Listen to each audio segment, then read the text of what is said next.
Hello, and welcome to the 8th episode of Airway Mapping Made Easy, the video tutorial series where I share how to convert a CT thorax into a hand-drawn airway map for bronchoscopy. I'm Pip, an interventional pulmonologist from Woodlands Health, Singapore, and in my last video, I received a query about how the PeriView Flex TBNA needle can be used. Hence, in today's video, I'll be taking you through an airway mapping of the right upper lobe, how we can use the radial mini probe to identify structures such as blood vessels, and then use the PeriView Flex needle to create a tract in order to perform a precision biopsy.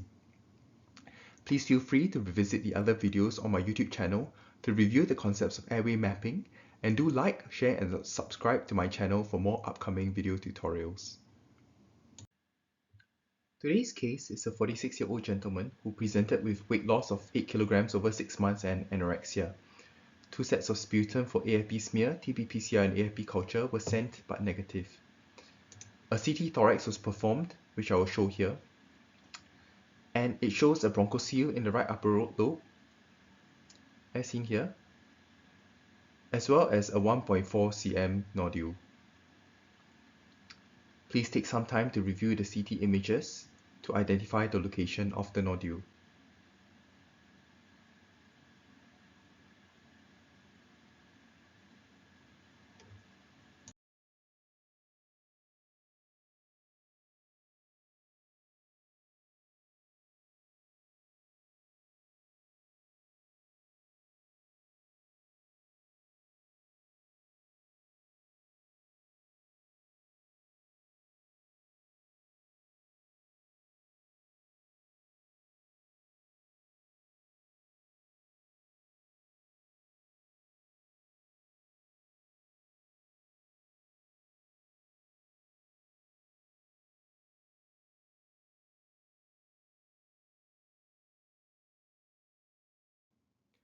To recap, this is our framework on the 5 steps to airway mapping.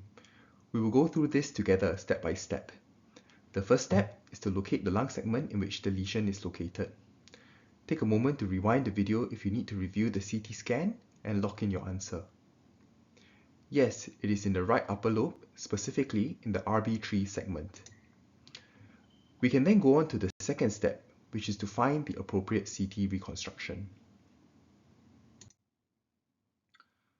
Recall from the first video, the first concept is that all airways travel in one of 3 general directions: in the cranial-caudal direction, anterior-posterior direction, or the medial-lateral directions. The challenge in this case is that there is no CT bronchus sign present, and there appears to be no direct path to the nodule. The closest airways also seem to be traveling either above or below the nodule, and we can look by reviewing the CT again.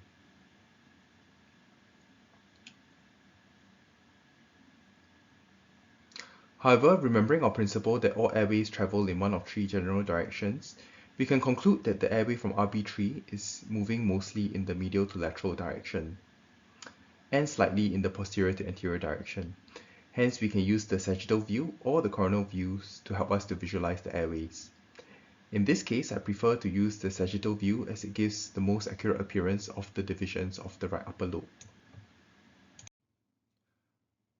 Now, if the airway travels in the medial lateral direction as demonstrated by my teddy bear and the straw, using the sagittal view will help you to see it as a circle. And this is how the nodule will appear on the sagittal image. I will zoom in to the upper lobe so that we can have a better view.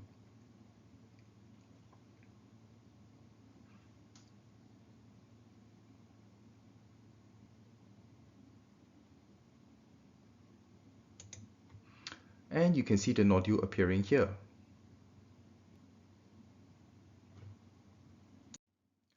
We will again get teddy bear to help us to visualize in 3D. The sagittal CD is on the left, and the teddy bear on the right is demonstrating the right upper lobe airways as indicated by the laser pointer. During bronchoscopy, to enter the right upper lobe RB3 segment, we have to take a right turn at the carina and move in the medial to lateral direction. The teddy bear on the right mimics the position of the patient during bronchoscopy. Now during bronchoscopy, our scope also moves in the medial to lateral direction. Hence, the orientation of the sagittal CT is exactly the same as our bronchoscopic view, and no flipping or rotation of the sagittal CT is required. In summary, for the right upper lobe RB3, we use the sagittal CT, then scroll the CT from medial to lateral. We are now ready to draw our airway map.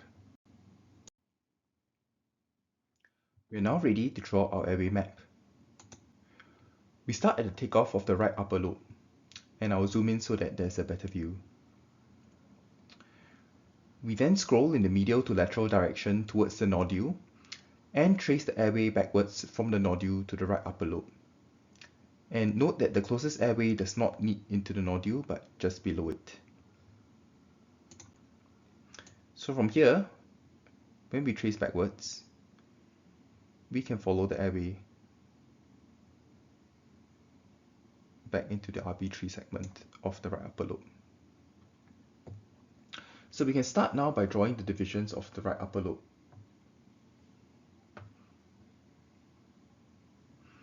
So the first hole we see is the RB1, which takes off at this direction,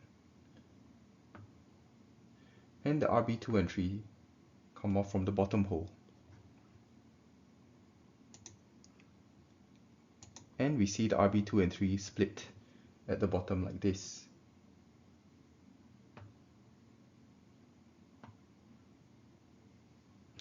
Following the RB3 now,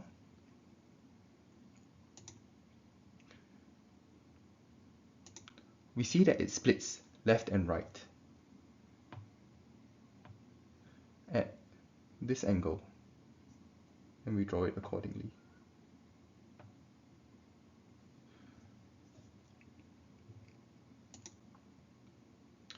We then follow this hole on the right, and we can see here that it splits at this angle, up and down.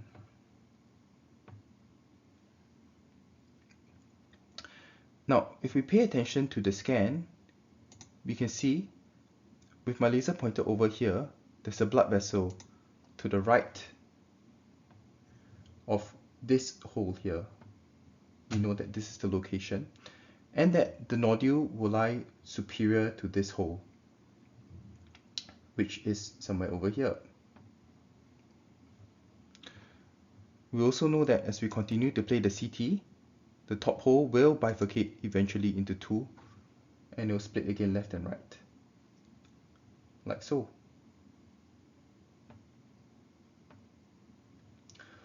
But we know that where the airway bifurcates, as indicated by the green lines, that there will be a blood vessel located on the right, and the nodule will be located superiorly.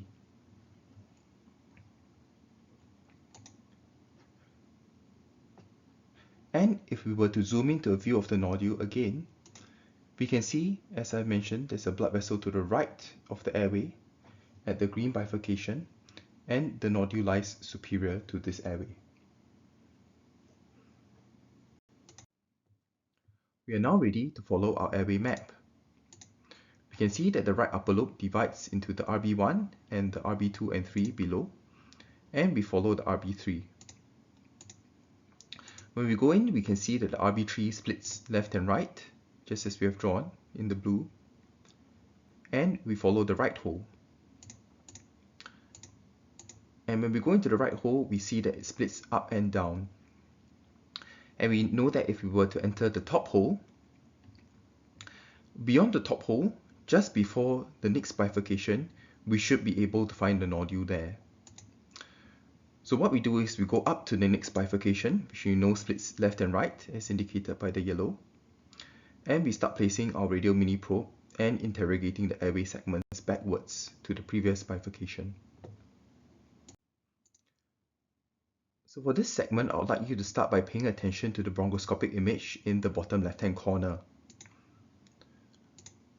We start by introducing the radial slowly into the airway, and we press it to the right of the airway. And when we do so, the pulsating object we see corresponds to the blood vessel which we have drawn.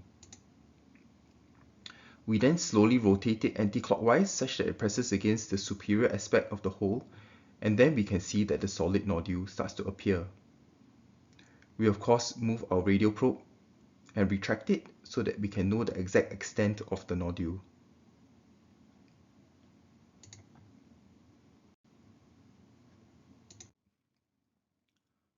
We can then use fluoroscopy to confirm the location of our radial EBUS, and this was our initial eccentric radial EBUS image. We can then introduce a periview flex TBNA needle, and using the needle we flex the scope so that it points into the superior aspect of the airway and puncture it. And after about 3 needle passes, we are able to create a tract. We can then directly visualize the tract on the bronchoscopic image. Looking again at the bottom left-hand corner, you can see the bifurcation, and at the top, there's a tract which we have created. We insert the radial into the puncture tract, and we can see that we have now accessed the nodule with a new concentric image being obtained. Here you see us inserting and retracting the radial mini probe to determine the extent of the nodule. The image on the left shows the position of the radial EBUS before puncturing with the periview flex needle, and the image on the right shows the change in the angle and the position of the radial after it's inserted into the needle tract. As you can see, there's a difference between the initial eccentric image and the subsequent concentric image which we have obtained after we have accessed the nodule. I do like needle punctures to access into nodules as it allows for greater precision, and tools can then be inserted into the tract created. I believe that this also lowers the bleeding risk as we have already identified the blood vessels in relation to the airways based on our airway map, and we can consciously avoid these vessels during biopsy.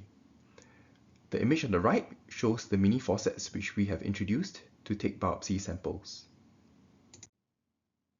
The histology for this patient returned with necrotizing granulomas with acid-fast bacilli seen, and the subsequent TB PCR and AFB cultures were both positive.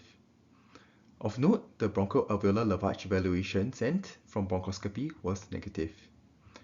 The patient was started on antituberculous treatment and is doing well. Thank you very much for joining me on today's tutorial, and I hope it clarifies how you can use the radial mini probe to identify structures such as blood vessels, and how we can use the periview flex TBNA needle to access nodules without a CT bronchus sign. You can find me on LinkedIn and Instagram. Do message me if you have any comments, queries, or suggestions for future videos. Please do like, share, and subscribe to my video tutorial series so that you won't miss out on another episode of Airway Mapping Made Easy. Thank you.